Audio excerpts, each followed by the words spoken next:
How many of you are running your own startups here? How many of you have had an easy journey trying to build your startup? And it's not been easy, right? But who's helped you in your process of building a startup? It's enablers like these, right? Whether it's a community that's massive, right, and supported by the government, or whether it's corporate accelerators, whether it is a community, I'm not even sure. So you did it yourself. There's nobody helping you. It's a startup journey in itself, right? Headstart, right? That's another community. Whether it is another, he likes to call it as a community. Our perception of WeWork might be different. He's here to change that. But that's another community, right? And I'm pretty sure for most of you, friends and families also have helped you kind of build your startup. Correct? So in a typical startup fashion, what we'll kind of do is try to figure out where the ecosystem in India is today. And most startups end up doing a SWOT analysis. How many of you did it for yourself? SWOT analysis. How many of you know what a SWOT analysis is? Cool. But very few did it. We don't need it. We have the confidence. So that's a strength. Right? So we'll kind of quickly go through it. We won't kind of do a deep dive on all of it. But let's kind of quickly go through it. That way we know where we are and know where we need to head to. So, Kritika, from your perspective, what are the strengths of the ecosystem? You are. Well, I'll take that as a compliment, and thanks. Yeah, Nasscom has its journey, and I think we've done relatively well. So I think in terms of strengths, I think, I generally speak for the ecosystem overall, right? And while everybody will highlight respectively, I think I would like to highlight the efforts that have come from the various governments, right? Whether it is the state government or the central government, and the efforts that they have put in kind of unifying this whole ecosystem and trusting partners like us who are non-profit organizations to take this journey forward and enabling us with whether it's policy level help or a funding and a grant help and working with us to make some of these programs very large scale. I think I'd really like to see that as one of the biggest strengths that we've had in this. Good points. I think the big strength of the Indian startup ecosystem is the quality of talent. We do have great talent in the ecosystem. We've reviewed about 700 startups so far in trying to select them into our cohorts, and we see some great talent in India. I think that's the biggest strength. Okay, there's also abundance of capital available in India right now, and that's a fantastic strength. I would say one of the biggest opportunities is India as a country is not running out of problems and problems at scale. And there's so many problems that need to be solved, big, small, large. And I think everyone really needs to address those. And we see that in our spaces with the kind of community that we've built, is that you've got people who've invested in companies who are building 3D printing tissue, right up to somebody delivering food, which is traditional that you see. As he mentioned, there's abundance of capital there, right to the large enterprise. And I think there's a lot of problems that need to be solved, and all of us will work towards that, hopefully. So, Kritika, do you think the age of the ecosystem and the age of the entrepreneurs is a strength, or where is it going? In terms of where it's going in terms of age, so I'll have to step back a little, for that, Ravi. So when we initially started the whole, the 10,000 startup initiative 5 years back, and we saw a lot of, entrepreneurs in the age of 22, 23, 24.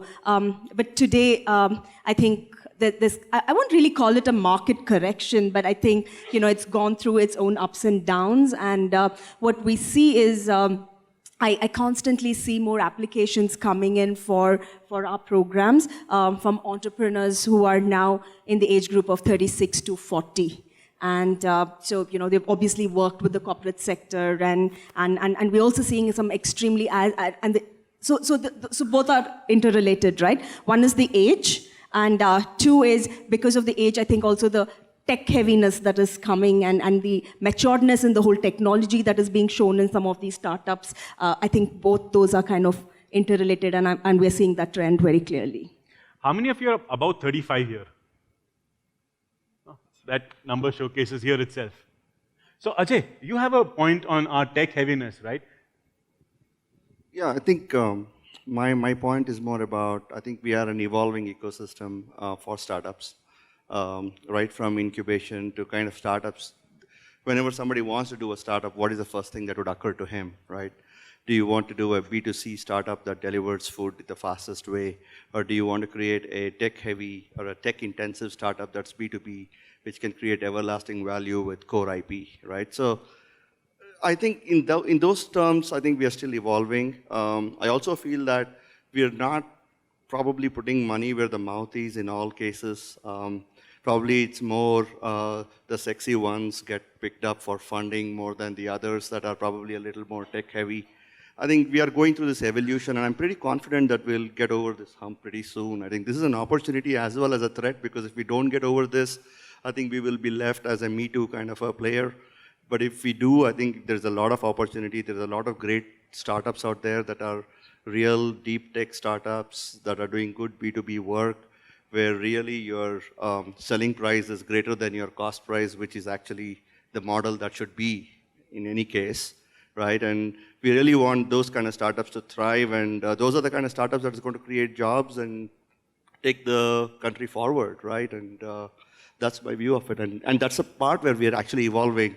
And as far as we are concerned at NetApp, we are committed to influence, we are committed to support core tech B2B startups, foster innovation in the ecosystem that's going to add a lot of value. So that's my take on it. A very interesting point of Me Too startups also, right there. So Amit, you've been helping startups kind of differentiate very early in their life, right? So how have you been helping that? Not necessarily differentiate, it's more like survive. The thing is, wherever there's money to be made, where value to be created, these kind of companies are gonna end up, making money and being able to pay salaries for a prolonged period of time. As far as differentiation goes and Me Too startups, the criticism that they end up receiving, I would accept it. Like there's nothing innovative about doing yet another taxi aggregator service per se. However, they are not as Me Too as everybody claims that, hey, you copied a business model from US and it started working amazingly well in India and it got funded. No. In fact, it's been proven that historically, and no business model copied ditto from US to have worked in India. There's a lot of innovation in the inner workings of many of these companies too. So, not sure if I answered your question exactly with regard to helping them differentiate early on, but you're a guiding light. Yeah. All of you are, but yeah. Yeah. So the little that we do help with is connecting people together during that early stage when you have not hit the product market fit, when you have not had your first paying customer. At that point in time, probably these networks that we end up building or supporting them with provide a lot of value and support. Aniket, you guys do connect people together, right? That's How important is that? That's our business. So to give you some context, we now have globally 210,000 members in 21 countries. In India, about a little over 8,000 members. And our numbers show that 70% of our members actually interact with some form of transaction with each other. And why that's important is when you build a community, it cannot be unidimensional in focus. Everybody has to contribute some strength, some weakness, and at the end of the day, we're all human beings.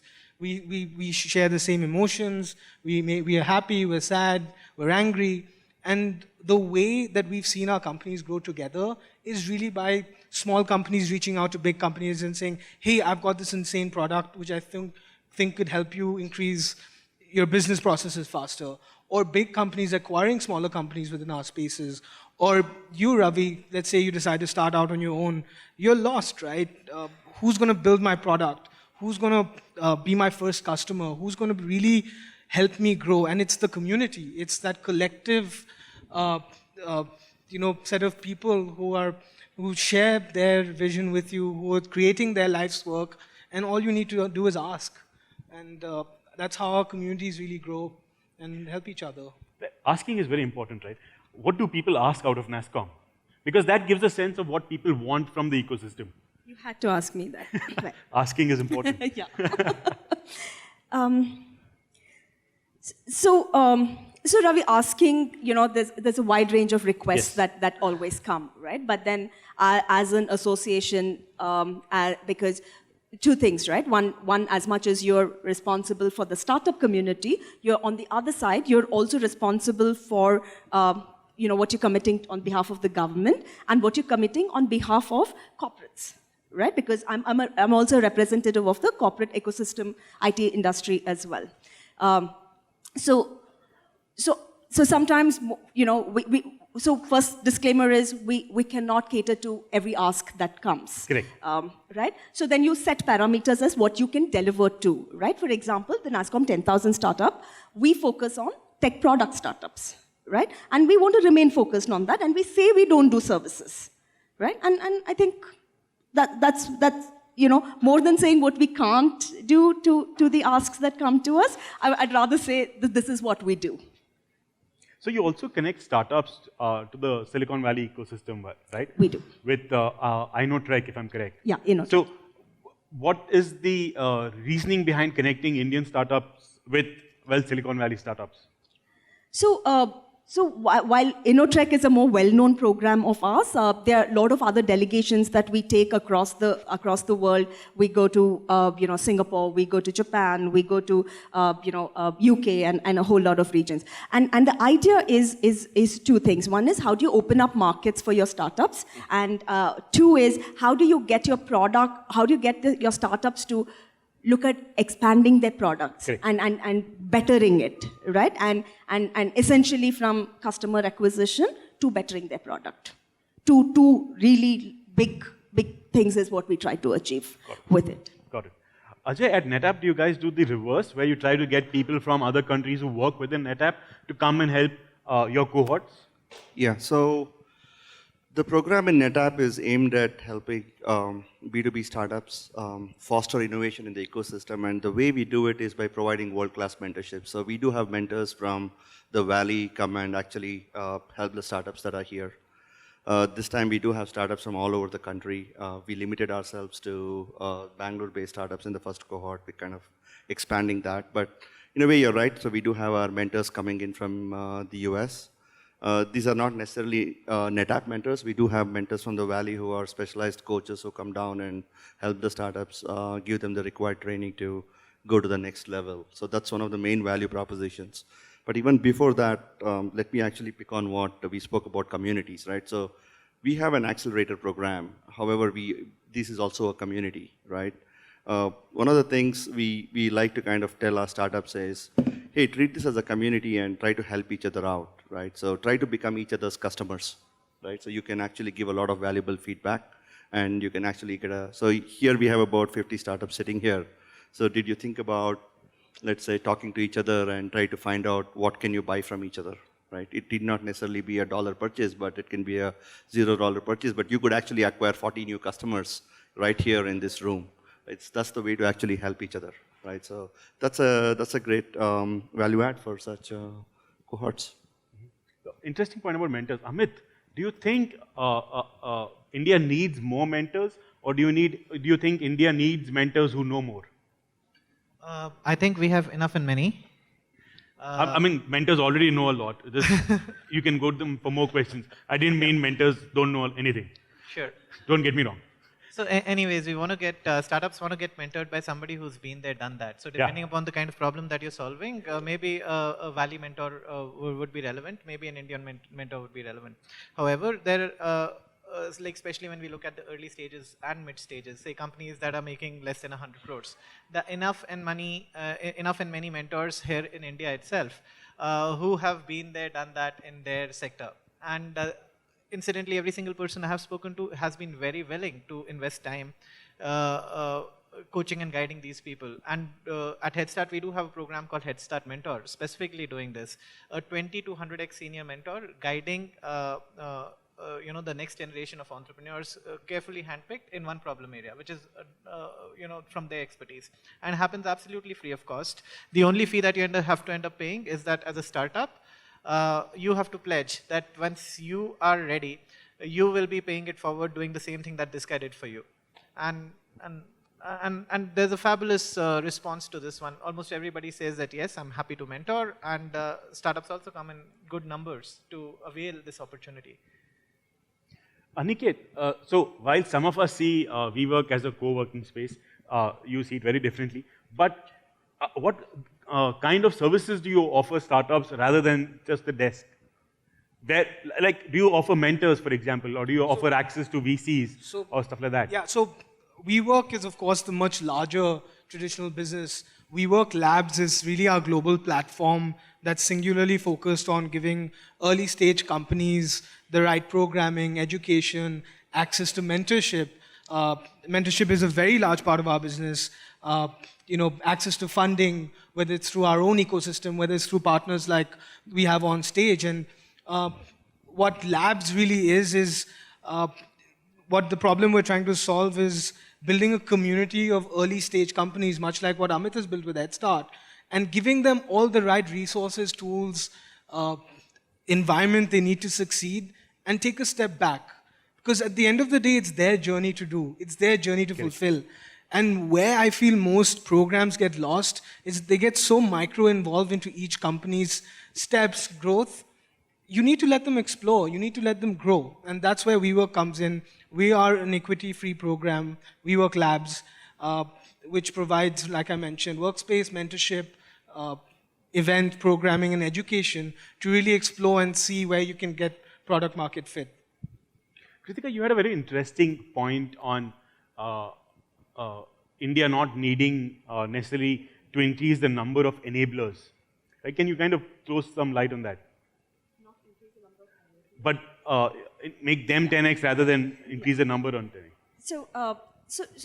So two things there again, right? But before I get to that, just to round up on your previous point, I think one thing that we've definitely seen change in terms of ask from startups is while there used to be a lot of questions on funding and space when we literally started 5 years back, to today it's saying, keep funding aside, but how many enterprise connects can you give me? How can you help me reach my customer, right? Is essentially where the ask is all narrowed down to.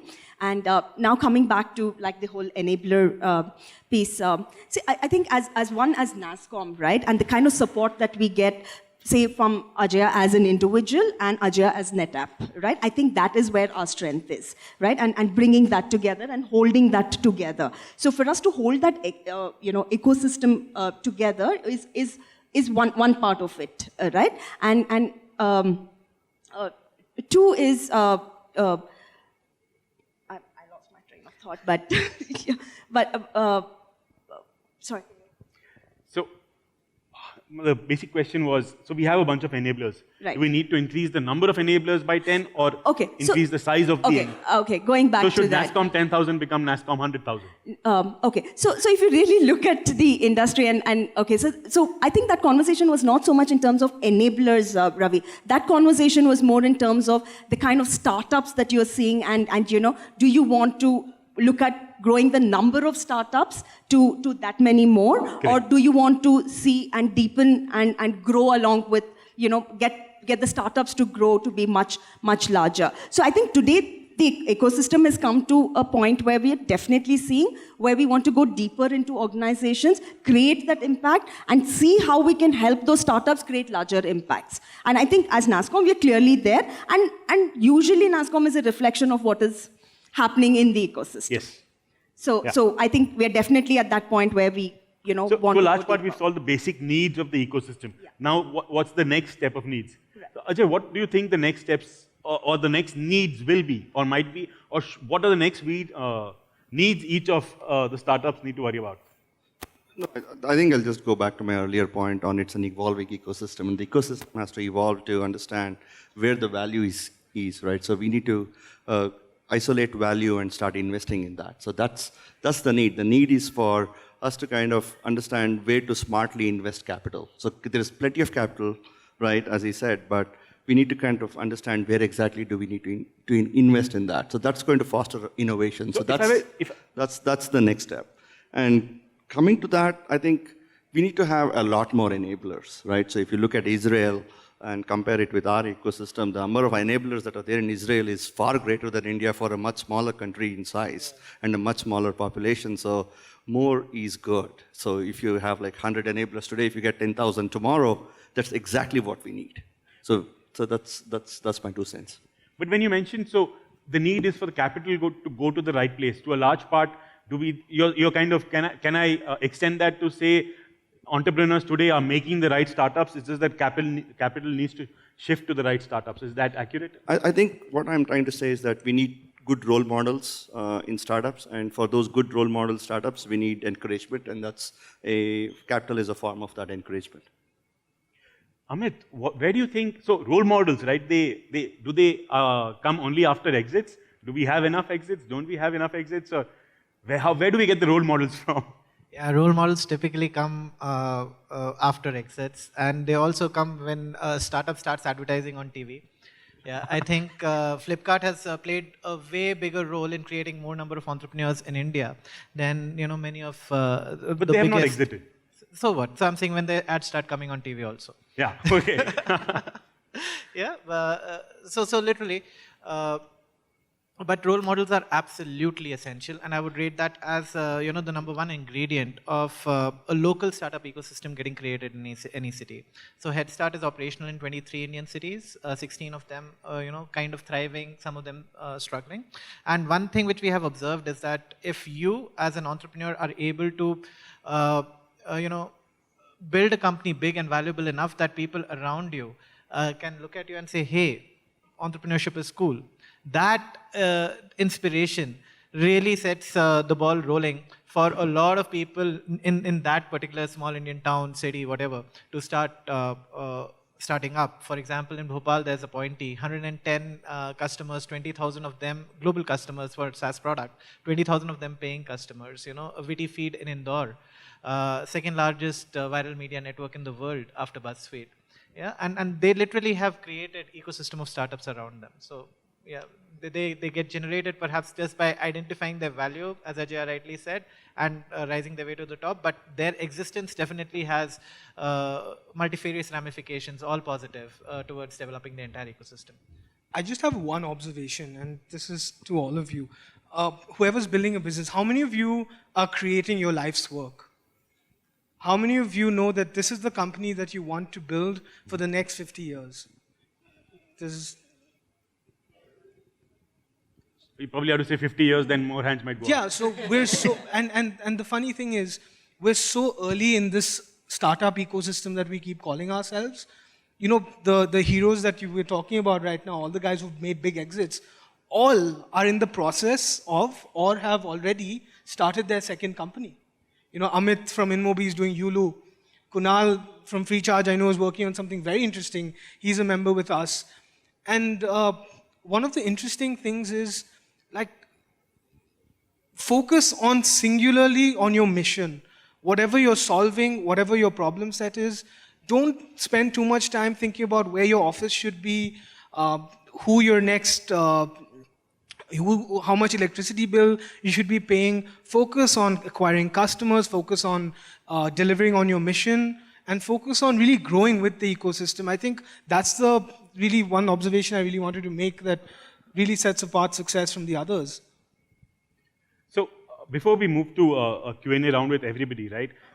Do all of us agree that ecosystems are not a service provider? They are as much as a part of the ecosystem as we are, right? So just to end, a line from each of you saying, how can they help grow the ecosystem? Why can't we start from there? Okay, yes. I always thought ladies first, sorry. I think just reach out to each other, reach out to your communities and ask. Going back to Ravi's question, I'll give you an example. Each of these 3 members we work with. We wanted to do something with Nasscom. We've launched a design incubator called Design for India. With NetApp, I'd really love some of our B2B companies to probably be a part of his next cohort. And Amit, of course, runs some of the best community of people, and I'd love for him to come and do these things out of our spaces. And for all of you, really ask shamelessly, ask, every single time ask, because people give. And gratitude is a big part of our, of our value system, and it should be a part of everyone's, is give back. And trust me, the universe takes care of itself, and you will succeed in creating not just a living, but a great life for yourself. Yeah, so the best thing that you can do in contributing to the startup ecosystem is to build a good company, great company yourself. Trust me, I've already said that. That plays way bigger a role than what at least my organization is able to play in terms of contributing to startups. Once you have done that, pay it forward. All startup communities are built in the culture of paying it forward, and we see it very prominently in the Valley. We are beginning to see it in India as well.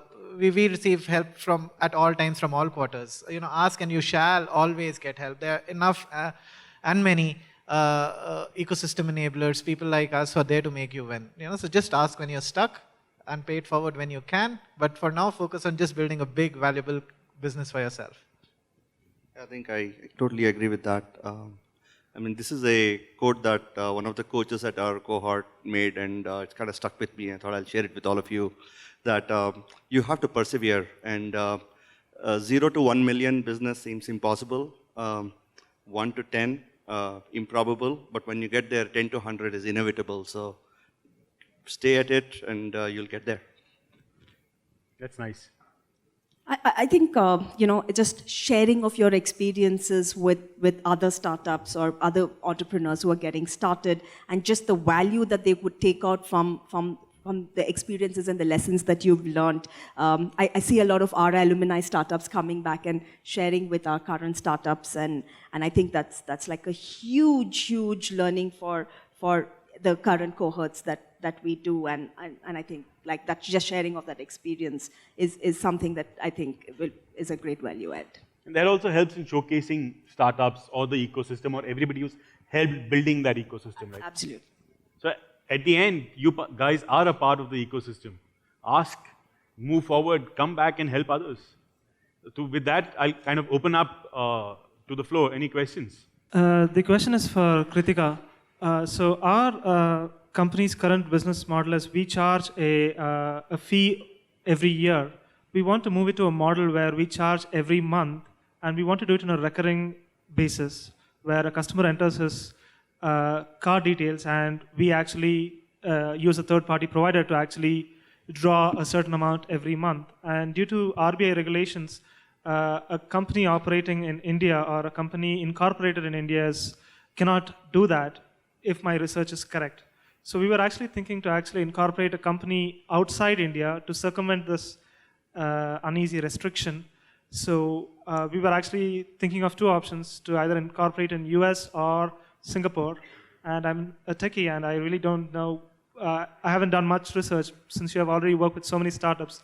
So which country do you recommend if we have to make this move? Which country has the most favorable condition for an Indian company to be incorporated outside? So incorporate outside to service here? Work from here, but incorporate outside, do the billing via the other country, just to circumvent the recurring billing. Like other companies have already done, like Freshdesk or Zoho or, the other country. You have... I definitely don't have a definitive answer on this, but from some of our recent interactions, Singapore could be an option, but I'm still not sure whether you could just route all your business, having registered somewhere else here. But, I could definitely check on that, but I don't have a definitive answer for that. Hi. So there is an open question for all of you. So suppose there is a startup which has a decent working product, and it's been well received in the market. And now to push ahead, accelerate further. So what do you recommend is a better choice? Go for investment, or if there are also options of merging with another company? So what are the do's and don'ts? From your experience, what will be better? Can I ask reverse questions? Yeah, please. Okay. Are you making good money? Decent money. Okay. The company is not in loss. It's been making profits, but there are a lot of other things they want to do, and the team also needs to grow. Yeah, I would say go for capital infusion if you're looking to scale, right? But if you think you have a good revenue stream, I think I would always advise you to stretch it out as much as possible so that you can define the destiny of your company and increase its value and then probably go for funding. But if you want to scale and if you think you need the money to grow, and that's when you need to go for capital. Merging with some other company, again, is an exit. I mean, that's a different thing altogether. I mean, that's not part of this at all. I mean, then your whole direction could change. Yeah, even I would say exactly the same thing. Get in the money if you're getting it. If you're enjoying, like this is what Aniket was also telling me, if you're enjoying doing what you're doing, you know that you're on the right track, you have way more certainty in this track of getting an investor on board than merging with another company. If, however, the company is struggling, or it has kind of flattened and employees are getting disillusioned, etc., maybe a merger is a good thing and it's somewhat of an exit for you guys as well. Thank you. One last question, the gentleman, standing up. Aniket, what sort of angel investors are looking for in healthcare? I mean, what are the products that you support, especially in healthcare, as an angel investor? That's a question that we can have a discussion on offline. But largely, I think the investment money that's going into healthcare is around chronic, is not around chronic, it's on preventive healthcare. There's a lot of AI and ML application towards data and how we're really moving into more of a wellness and providing proactive and holistic healthcare. But I don't have a definitive answer. I'm not a healthcare investor. But I'm sure one of our members, I'd be happy to connect you.